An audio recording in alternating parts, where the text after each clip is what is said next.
have a negotiation going on right now with the Democrats that could lead to very good things. What kind of and I'm talking about good things with regard to health care. Are you speaking with Democratic leaders? What kind of negotiations? Well, I don't want to say that. I don't want to say that. But we are speaking with the Democrats, and some very good things could happen with respect to health care.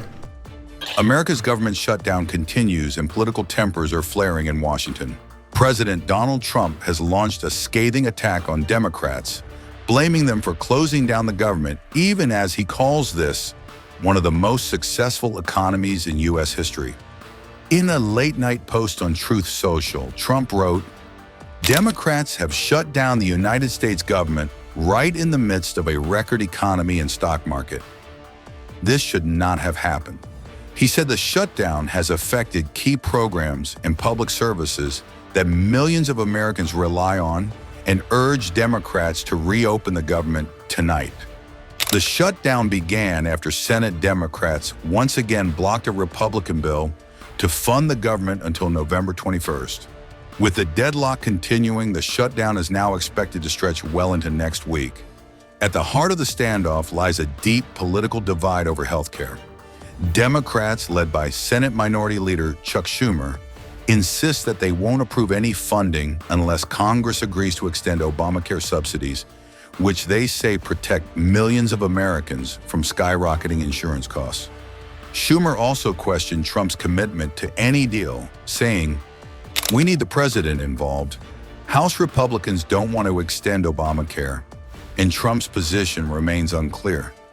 Senate Majority Leader John Thune, however, needs at least 8 Democrats to move the funding bill forward, and so far, only 3 have broken ranks to support reopening the government. Speaking to reporters, Trump maintained that he's ready to work with Democrats, but only after the shutdown ends.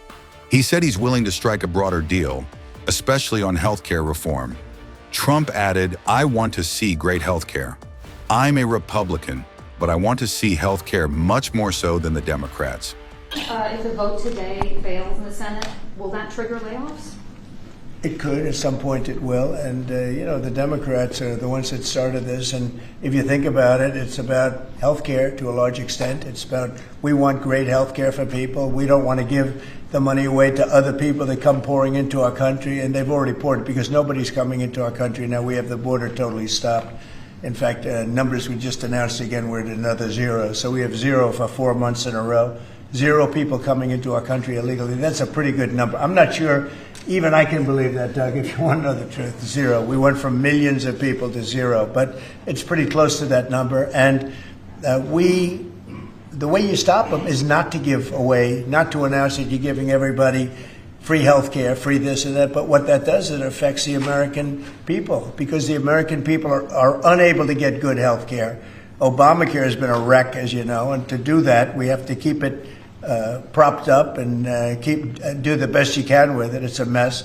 But a lot of things are going on in that. We talk about Hamas, then we talk about negotiations that we have going on right now. We have a negotiation going on right now with the Democrats that could lead to very good things. What kind of negotiations? And I'm talking about good things with regard to health care. Are you speaking with Democratic leaders? What kind of negotiations? Well, I don't want to say that. I don't want to say that. But we are speaking with the Democrats, and some very good things could happen with respect to health care. Would you make a deal with them on the ACA subsidies? If we made the right deal, I'd make a deal, sure. So you would make I mean, you have right now subsidies. You have subsidies. That's the problem with Obamacare. The subsidies are so much. It's billions and billions of dollars is being wasted. And we can have a much better health care than we have right now. And we're talking to them. I mean, I'm not saying that's going to happen because this has also been going on, not for 3,000 years, but it's been going on for a long time. But, yeah, we're talking to the Democrats. You would work to make a deal with them on I'd like to see a deal made for great health care. Yeah, I want to see great health. I'm a Republican, but I want to see health care much more so than the Democrats. So, Mr. President, on all of this, as you know, the American people are experiencing a lot of pain with any kind of government shutdown. And while you're dealing with Democrats and, of course, Republicans are standing their ground, what is your message directly to the American people who may encounter some of this pain and despair? How do you give them hope? Well, up till now, there hasn't been a great deal of pain. There could be a great deal of pain, but up till now, there hasn't been. I will say this, just hang in there because I think a lot of good things are going to happen. That's all I can say. I mean, I think a lot of good things could happen, and that could also pertain to health care. Mr. Follow-up question. President. I've seen a surge in attacks on ICE agents across the country, including the shooting in Dallas and over the weekend in Chicago. We saw 10 cars boxing in on ICE agents and another one ramming into an ICE vehicle. Yeah. We have heard Secretary Noem saying that some of these attackers are actually organized and they're planning to kill Sure. and ambush these officers. Right. What are the consequences for these? Very severe. We're going to have very severe. We're going to find out who's going after our federal agents. So when you look at Chicago, they've had probably 50 murders in the last 6 or 7 months, 8 months. Many, many people shot, like 30, 40, 50 people shot. Didn't die, but they've been shot. It's like a war zone. And then I listen to the governor and the mayor get up and say how they have it under control. They don't. It's probably worse than almost any city in the world. You could go to Afghanistan. You can go to a lot of different places, and they probably marvel at how much crime we have.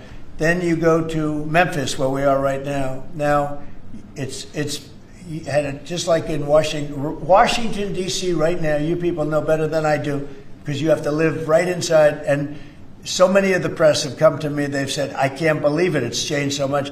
We have a safe city in Washington. Memphis will very soon have a safe city. Chicago can be very, very safe. It's going to be very safe. But Chicago is going to be very safe. And you say, why is it that a governor wouldn't accept free help from regardless? I mean, whether it's National Guard or the military or anybody. I mean, if women raped and beaten and knocked to hell, and the same with men where they're being shot all over the place in large numbers.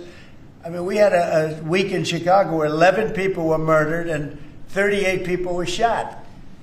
And then we have a governor get up and say, oh, it's safe, we can handle it. He can't handle it.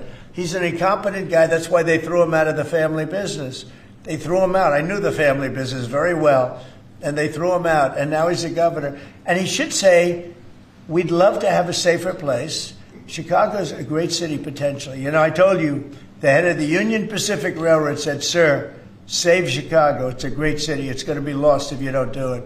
We have no choice but to do this. And when judges give us rulings that, you know, you don't have to do it, Portland is on fire. Portland's been on fire for years.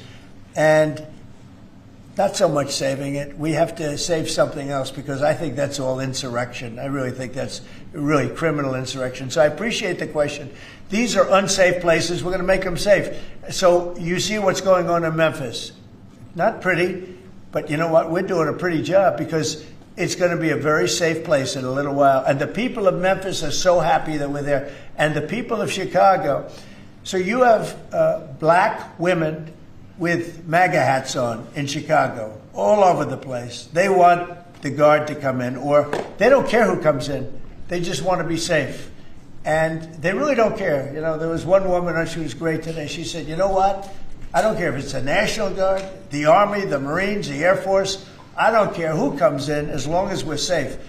And that's the way most of the public feels.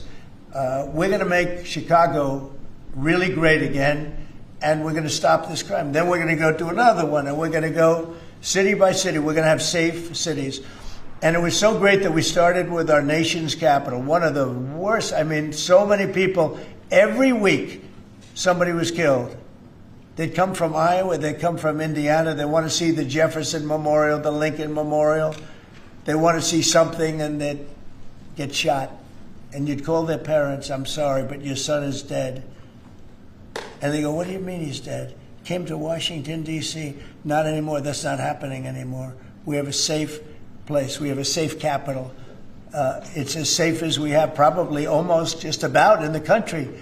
And if you look back 6 months ago, 7 months ago, this was a death trap.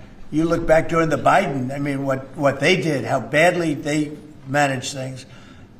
And almost all of these cities, most of these cities are Democrat run. And we don't care, Democrat, Republican, we're going to make them safe. So we have to save Chicago. It's very important. And you can't have a governor getting up and saying it's good when 11 people were shot over a weekend.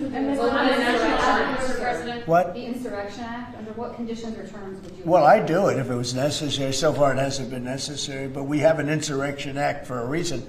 If I had to enact it, I'd do that. If people were being killed and courts were holding us up, or governors or mayors were holding us up, sure, I'd do that. I mean, I want to make sure that people aren't killed. We have to make sure that our cities are safe. And it's turning out, and we started with D.C. It's been so successful. Think of it. People wouldn't go to restaurants. The restaurants were closing. We were losing a lot of restaurants, as you all know. And now restaurants are opening and they're thriving. And I went 2 weeks ago and it was great. I'm going to go again. I felt very safe, very safe. Forgetting about guards and Secret Service, and I would have gone, it would have been very safe. D.C. is a great, and look at the cleanliness of D.C. Look at how it's clean. You don't have tents all over the place. We had parks where you couldn't even walk through the park. You had people from tents, and they were violent people. Some of these people were violent people. We have a great, safe capital again, and if you look at it in 6 months from now, it'll be the most beautiful anywhere in the world. It's being cleaned. The graffiti's all gone now. The tents are all gone. We have a capital that you can be proud of, but it'll only get better with time.